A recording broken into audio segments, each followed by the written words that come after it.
दोस्तों, भारतीय राजनीति के दो ऐसे नाम जिनको एक दूसरे की परछाई कहा जाता है, जिनके बारे में कहा जाता है कि दोनों के दिल एक साथ धड़कते हैं, दोनों की सांसें एक ताल में चलती है, दोनों की सोच एक ही मशीन से निकलती है।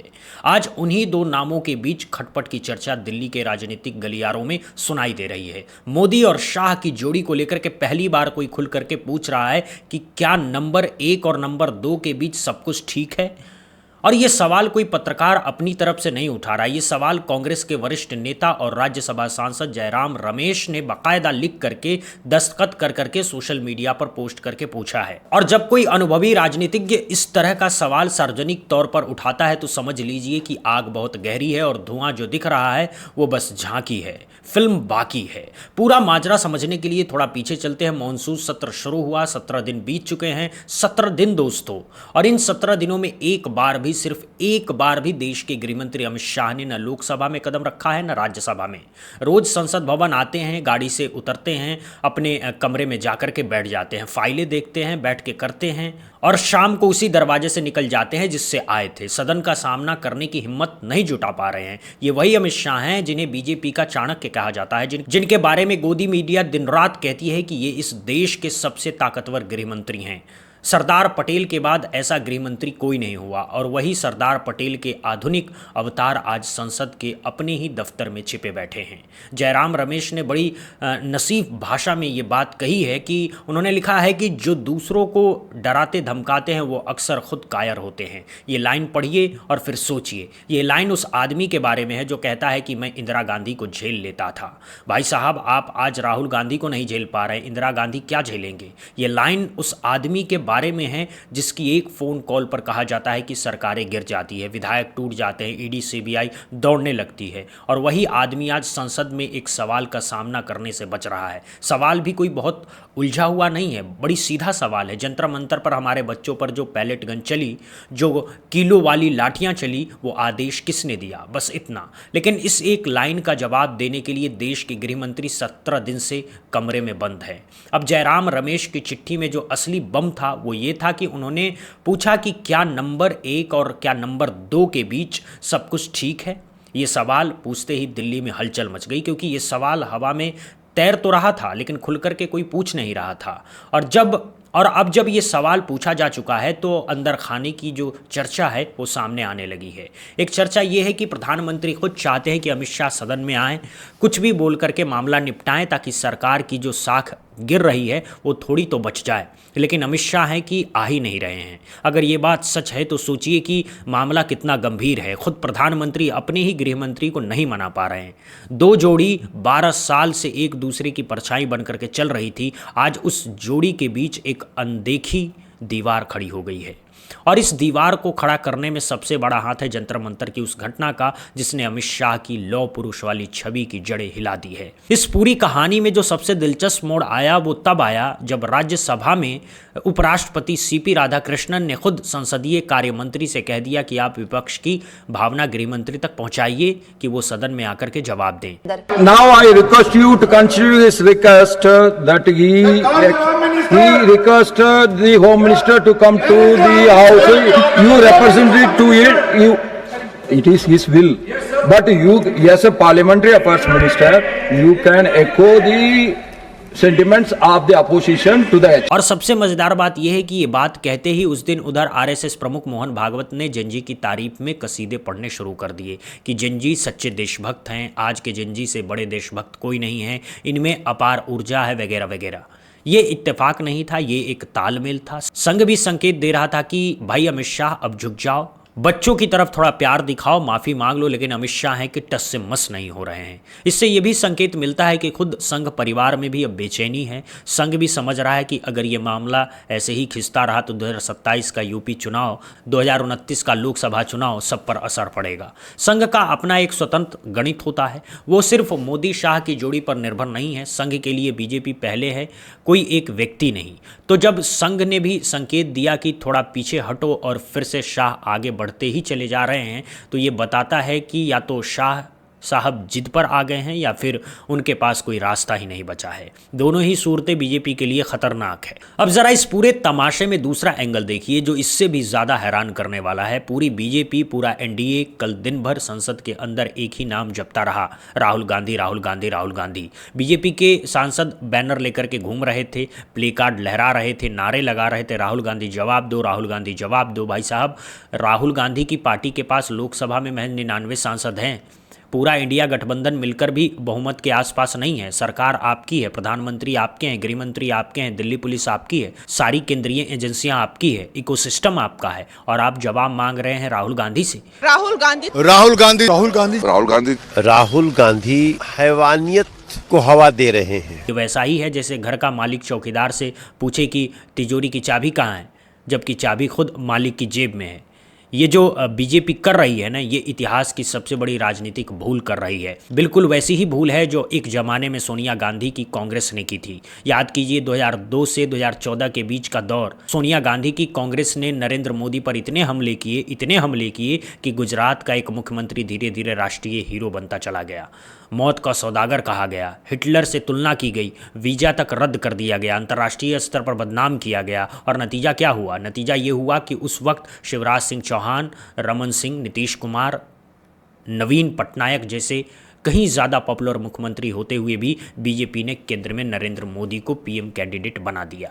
क्यों बना दिया? क्योंकि कांग्रेस ने अपने हमलों से मोदी को इतना बड़ा बना दिया था कि उनके सामने कोई और खड़ा नहीं हो पा रहा था। यही गलती आज बीजेपी राहुल गांधी के साथ कर रही है। हर दिन राहुल गांधी का नाम, हर बयान में राहुल गांधी का जिक्र, हर प्रेस कॉन्फ्रेंस में राहुल गांधी पर हमला। नतीजा क्या हो रहा है? नतीजा ये हो रहा है कि जो राहुल गांधी कभी पप्पू कहलाते थे, आज वही राहुल गांधी को देश की सबसे ताकतवर विपक्षी शख्सियत बनाती जा रही है खुद बीजेपी। कमाल की बात है ना, जब मीडिया ने पप्पू बनाया था तब सत्ता पक्ष हंस रहा था।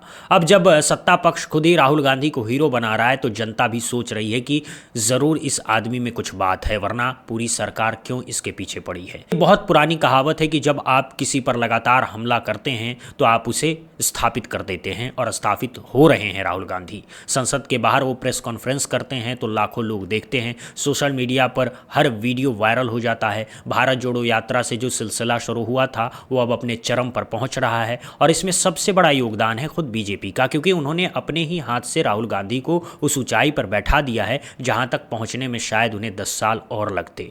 अब कल के दिन का एक और मज़ेदार वाकया सुनिए। कल संसद के अंदर अमित शाह के नाम पर 2 बिल पेश होने थे। 2 बिल, बिल्कुल सामान्य संसदीय कामकाज। बिल पेश करना, चर्चा करना, पास करना, ये मंत्री का बुनियादी काम है। लेकिन अमित शाह उस दिन भी सदन में नहीं आए, अपने नाम के बिल तक पेश करने नहीं आए। किसी जूनियर मंत्री को भेज दिया कि जाओ तुम पेश कर दो। सोचिए, गृह मंत्री का पद कितना बड़ा होता है और उसे संभालने वाला आदमी अपने नाम के बिल तक पेश करने नहीं आ रहा है। ये न सिर्फ संसदीय परंपरा का उल्लंघन है, बल्कि इससे ये भी साफ हो जाता है कि अमित शाह के मन में क्या चल रहा है।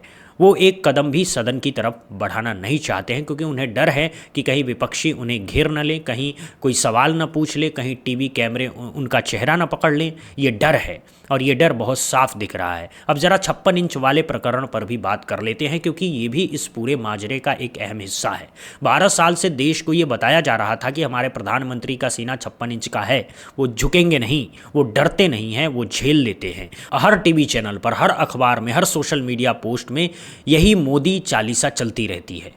साल के 365 दिन करोड़ों रुपए फूंके गए इस छवि निर्माण पर। लेकिन धर्मेंद्र प्रधान के इस्तीफे की मांग से जो सिलसिला शुरू हुआ और आते आते जंतर मंतर तक पहुंचा, उसमें एक चीज़ हुई जिसकी कल्पना बीजेपी के पीआर मैनेजरों ने भी नहीं की होगी। 56 इंच वाला जो नारा था वो एक मीम बन करके रह गया। लोग गाने बनाने लगे, कार्टून बनाने लगे, रील्स बनाने लगी, और उन रील्स में जो शब्द जुड़े हुए हैं वो टीवी पर बोले नहीं जा सकते। लेकिन एक बार जब कोई छवि इस तरह से मीम बन जाती है ना, तो उसकी वापसी बहुत मुश्किल हो जाती है। लोग अब मोदी जी को उसी तरह देखने लगे हैं जैसे कभी मनमोहन सिंह को मौन मोहन कहा जाता था। जो टैग एक बार चिपक गया वो चिपक ही जाता था, और ये टैग बीजेपी के लिए इतना घातक है कि खुद प्रधानमंत्री और उनकी टीम अभी तक इस शौक से उबर नहीं पाए हैं। और ये शौक कहाँ से मिला? ये शौक मिला जेनजी से। इस देश के 17 से 25 साल के बच्चों ने वो कर दिखाया है जो 99 सांसद वाला विपक्षी नहीं कर पाया था। जेनजी ने वो कर दिखाया है जो टीवी बहसें नहीं कर पाई। जेनजी ने बीजेपी की 56 इंच वाली छवि को इंस्टाग्राम रील से ही धूल चटा दी है और यही असली डर है अमित शाह का। वो जानते हैं कि अगर वो सदन गए, अगर उन्होंने कुछ भी बयान दिया, अगर उन्होंने राहुल गांधी को घेरने की कोशिश की तो अगले दिन सोशल मीडिया पर उनका भी मीम बन जाएगा। एक बार 56 इंच वाला मीम बनाना तो चाणक्य वाला मीम बनते देर नहीं लगेगी। इसीलिए वो चुप हैं, इसीलिए वो दफ्तर से बाहर नहीं निकल रहे हैं। ये चुप्पी अकड़ की नहीं है, ये चुप्पी डर की है। लौह पुरुष कहलाने वाला आदमी अंदर से डरा हुआ है, इसलिए बाहर नहीं आ रहा है। अब सवाल यह है कि इस पूरे प्रकरण से बीजेपी क्या सीख रही है? कुछ भी नहीं सीख रही है, क्योंकि सीखने के लिए भी एक तरह की राजनीतिक परिपक्वता चाहिए होती है, जो इस सरकार में अब बची नहीं है। चुनाव जीतना अलग बात है, विधायक तोड़ना अलग बात है, ईडी सीबीआई से डराना अलग बात है, लेकिन जब असली राजनीतिक संकट सामने आता है तब असली राजनीतिज्ञ की परख होती है। और इस परख में मोदी शाह की जोड़ी बुरी तरह फेल हो रही है। किसान आंदोलन के वक्त भी हमने यही देखा था, 1 साल तक किसान सड़क पर बैठे रहे, 700 से ज़्यादा किसानों की जान चली गई, लेकिन सरकार अकड़ी रही। आखिर में क्या हुआ? आखिर में झुकना ही पड़ा, तीनों कानून वापस लेने पड़े। लेकिन तब तक जो नुकसान हो चुका था वो पंजाब, हरियाणा, यूपी की सीटों पर 2024 में साफ दिख गया। पंजाब में बीजेपी का सफाया, हरियाणा में मुश्किल जीत, यूपी में 60 सीटों का नुकसान, ये सब उसी अकड़ का नतीजा था। और अब जेनजी वाला ये मामला भी वही रास्ता पकड़ रहा है। बीजेपी सीखने को तैयार नहीं है, मोदी शाह की जोड़ी झुकने को तैयार नहीं है, और नतीजा ये होगा कि जो नुकसान किसान आंदोलन में हुआ था उससे भी बड़ा नुकसान अब जेनजी के आंदोलन में होने वाला है। कि किसान एक वर्ग विशेष का आंदोलन था, यूपी, पंजाब, हरियाणा तक सीमित था, लेकिन जेनजी पूरे देश का है। हर घर में एक जेनजी है, हर माँ बाप का एक बेटा बेटी जेनजी है। और जब जेनजी की आंखें फूटती है तो सिर्फ उस एक बच्चे की आंख नहीं फूटती, पूरे देश के माँ बाप की आंखों में पानी आ जाता है। ये भावनात्मक चोट है और भावनात्मक चोट कभी भूली नहीं जाती। तो अब वापस उसी सवाल पर आते हैं जिससे शुरू किया था। क्या मोदी और शाह के बीच सच में खटपट है? मेरी अपनी समझ कहती है कि खटपट तो शायद अभी ना हो, लेकिन दूरी जरूर आ रही है, क्योंकि राजनीति में जब संकट आता है तो हर आदमी सबसे पहले खुद को बचाता है। कोई किसी की परछाई हो, कोई किसी का दायां हाथ हो, कोई किसी का सबसे भरोसेमंद हो। जब अपनी कुर्सी पर बात आती है तो सब बदल जाता है। और आज अगर मोदी जी को लग रहा है कि अमित शाह की वजह से उनकी अपनी छवि पर आंच आ रही है तो वो पहले खुद को बचाने की कोशिश करेंगे। ये बहुत स्वाभाविक है। जयराम रमेश ने जो सवाल उठाया है वो इसलिए बड़ा है क्योंकि ये सवाल हवा में तैरते हुए बड़े राजनीतिक बदलाव का इशारा करता है। शायद हम एक ऐसे दौर में प्रवेश कर रहे हैं जहां मोदी शाह की जो एकजुट छवि थी वो टूटने वाली है, और अगर वो छवि टूट गई तो बीजेपी के अंदरूनी राजनीतिक एक नए दौर में प्रवेश करेगी। नितिन गडकरी, राजनाथ सिंह जैसे नेता जो अब तक हाशिए पर थे वो फिर से प्रासंगिक हो जाएंगे। योगी आदित्यनाथ जो पहले से ही अपनी अलग महत्वाकांक्षा रखते हैं वो और मुखर होंगे। संघ परिवार जो अभी तक चुप था वो अपना रोल बढ़ाएगा। ये सब होगा अगर मोदी शाह की जोड़ी में असली दरार पड़ गई तो। 2 दिन बचे हैं मॉनसून सत्र के, 12 और 13 अगस्त। इन 2 दिनों में तय हो जाएगा कि बीजेपी की ये गुजरात लॉबी आगे कैसा राजनीतिक सफर करती है। अगर अमित शाह इन 2 दिनों में भी सदन में नहीं आए, अगर उन्होंने कोई माफ़ी नहीं मांगी, अगर उन्होंने कोई जवाब नहीं दिया, तो 13 तारीख के बाद जो आग लगेगी वो सिर्फ जेनजी का नहीं होगा, वो पूरे विपक्षी की होगी, वो पूरे विपक्ष का होगा, पूरे देश का होगा। और उस आग को बुझाने के लिए 56 इंच का सीना काफ़ी नहीं होगा। उसके लिए वो नरम मिजाजी चाहिए होगी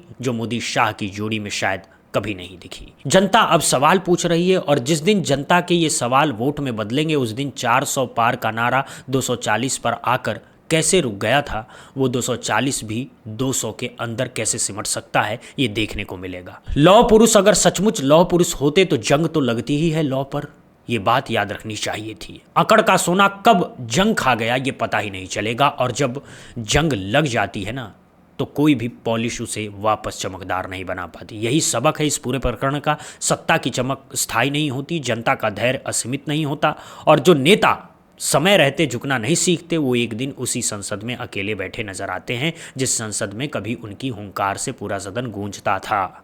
तो देखते रहिए, अगले 48 घंटे बहुत कुछ तय करेंगे। और अगर आपको लगता है कि मोदी शाह की जोड़ी हमेशा एक साथ रहेगी तो इतिहास उठा करके देख लीजिए, कोई भी राजनीतिक जोड़ी हमेशा एक साथ नहीं रही। नेहरू पटेल में मतभेद थे, इंदिरा कामराज में मतभेद थे, वाजपेयी आडवाणी में मतभेद थे, तो मोदी शाह में क्यों नहीं होंगे? बस समय की बात है, और समय शायद आ चुका है। दोस्तों अभी के लिए बस इतना ही। देखते रहिए बुद्धा इंस्पायर्ड। जय हिंद, जय भारत, वंदे मातरम।